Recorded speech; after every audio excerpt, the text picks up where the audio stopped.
Shalom bien-aimé, je reviens vers vous pour vous donner la continuité de la vision de la pendule que Dieu m'avait donnée. Ce matin, j'ai été surprise par cette vision.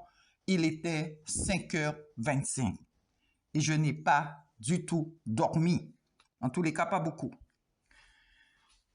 Dans la première vision de la pendule, à partir du 10 au 12, cette partie-là, elle était blanche.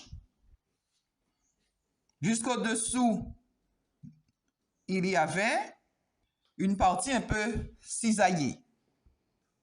Amen. Mais ce matin, la vision que j'ai eue de la pendule, tout le fond du réveil était noir. Je me répète, la vision que j'ai eue ce matin, tout le fond était noir. Ça veut dire il n'y a plus de partie blanche. Tout le fond du réveil était noir. Et au-dessous du chiffre 10, il y avait un point rouge. Nous savons très bien quand il y a un point rouge, c'est danger. Alléluia. En tant que sentinelle, je viens sonner de la trompette pour vous prévenir, pour vous dire de la part de Dieu que nous sommes dans un temps critique. Nous sommes dans un temps de désolation, un temps de souffrance, de désorientation, un temps dur. Parce que de 12 à 10, c'est l'Égypte. Et de 10 à 12, c'était le désert. Mais le fond du réveil, tout est noir. Au-dessous du chiffre 10, il y avait un point rouge. Peuple de Dieu, ce n'est pas le temps de la distraction. Ce n'est pas le temps de jouer. Ce n'est pas le temps du cancannage. Je ne vais pas dans cette église. Je ne vais pas à SOS. Je ne vais pas là. Non. Dieu nous demande de nous unir dans la prière, dans l'amour. Et tant qu'il n'y aurait pas ça, Dieu va frapper. C'est pour ça, le peuple d'Israël ont tellement murmuré qu'ils sont restés plus longtemps dans le désert.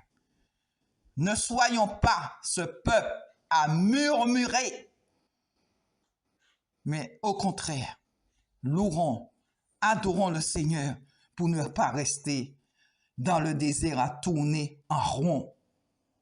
Lorsqu'ils n'ont pas vu Moïse arriver, ils ont jeté leurs bijoux et ont forcé Aaron de faire un veau d'or. Ne soyons pas de ceux-là, mais soyons des disciples rachetés au prix du sang de Jésus-Christ de Nazareth. Parce que c'est pas bon du tout, du tout, du tout, du tout. Que le nom du Seigneur soit béni. Il y a une prière que je fais depuis des années. Faites cette prière.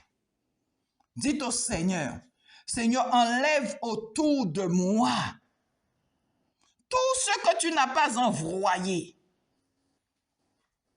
Seigneur, enlève autour de moi tout ce que tu n'as pas envoyé. Je peux vous dire, ils prendront la poudre d'escampette. Je le vois tous les jours. Tous les jours. Alléluia. Débarrassez-vous de toutes choses qui peuvent encombrer votre vie spirituelle. Des amis qui se disent amis, débarrassez-vous. Vaut mieux être seul, faire votre coup seul, avoir l'assurance d'être sauvé que de vous embarrasser avec des gens qui vous tirent en arrière et leur but, c'est de vous faire tomber, chuter. Alléluia, que le nom du Seigneur soit béni.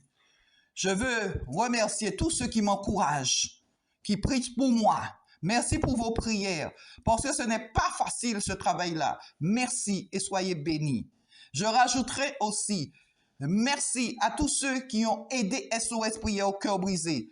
Mais nous avons encore besoin de votre aide pour faire cette grande réserve pour la famine qui arrive, afin que nous puissions nous nourrir le peuple, les bénir avec une assiette de repas et un bol de soupe ou de chocolat, de café ou de thé.